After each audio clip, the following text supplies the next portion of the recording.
Assalamu alaikum wa rahmatullahi wa barakatuh, sir. My first question concerning those people they are having chronic ailments, old age, etc. that cannot fast during the month of Ramadan. What will be their expiation, meaning their kafara? Popularly, we know is food. And the question is, this food, is it a cooked one or the raw one? Number two, concerning travelers residents at home that are to pray Zuhur on Friday, on Jumaht day, what will be the time for their Zuhur?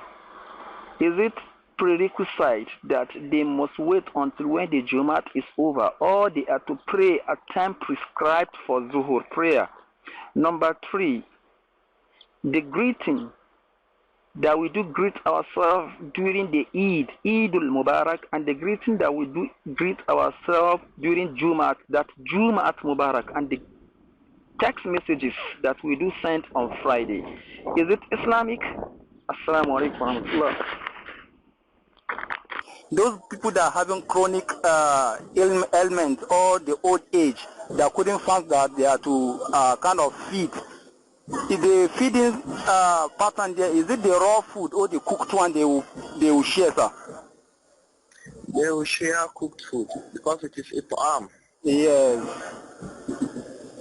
Exactly that what it is feeding. Yes. Feeding with prepared food. Okay. So much. Except if they can give to somebody who will prepare prepared food. But what should get to the person is prepared food. Do you understand? No. The person giving it out can, perhaps because of his own inability, he can give another person to do it for him. Do you understand? Okay. But what should reach the last person is prepared food.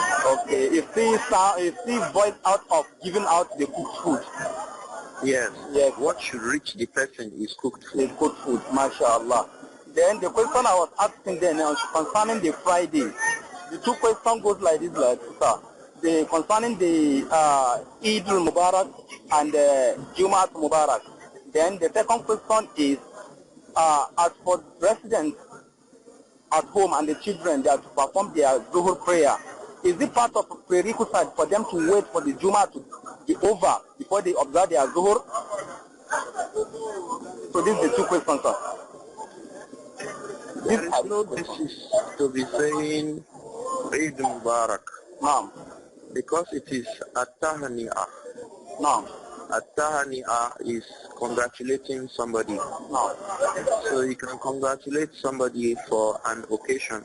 No. You can congratulate somebody for an event or things like this. No. Or something happens to a person. No. So the basic rule is that there is no text about what we should do. No. So the Sharia leaves it general. So whatever you do, you must not consider it as sunnah.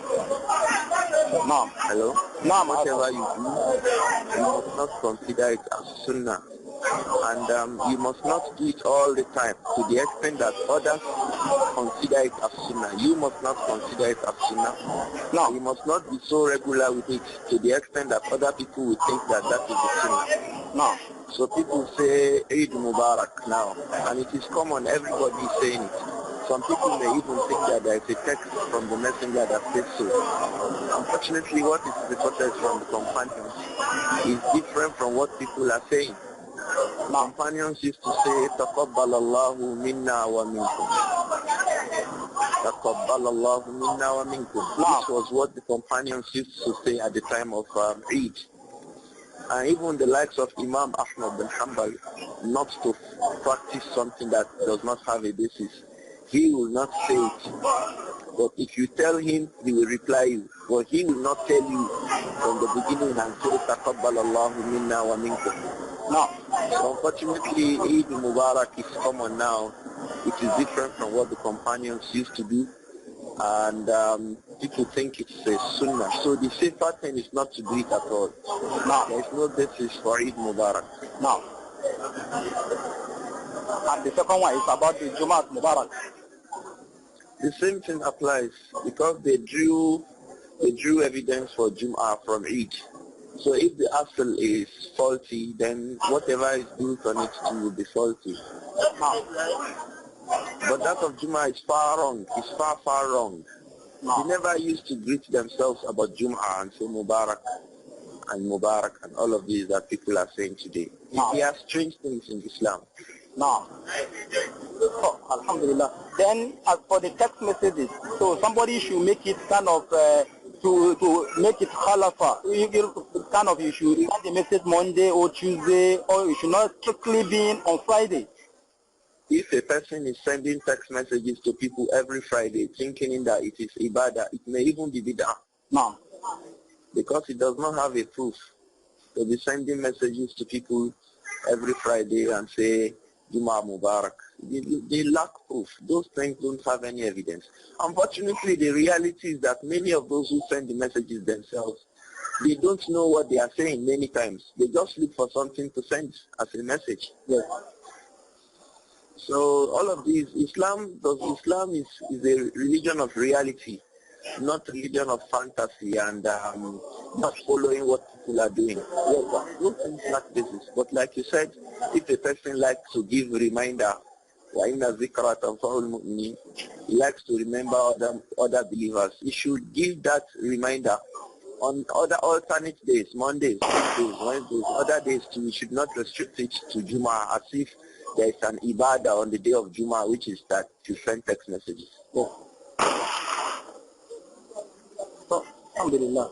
Then as for those female at home, sir.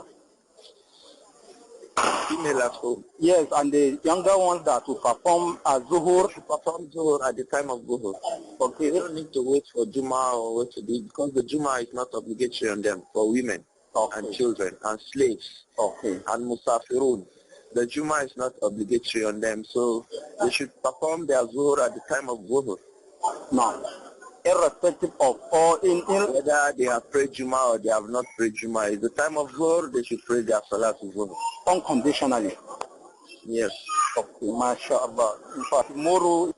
So may Allah forgive us. Amin. Jazakumullahu khairan wa ahsan maswaqata. Thank you very much. Assalamu alaikum wa rahmatullah.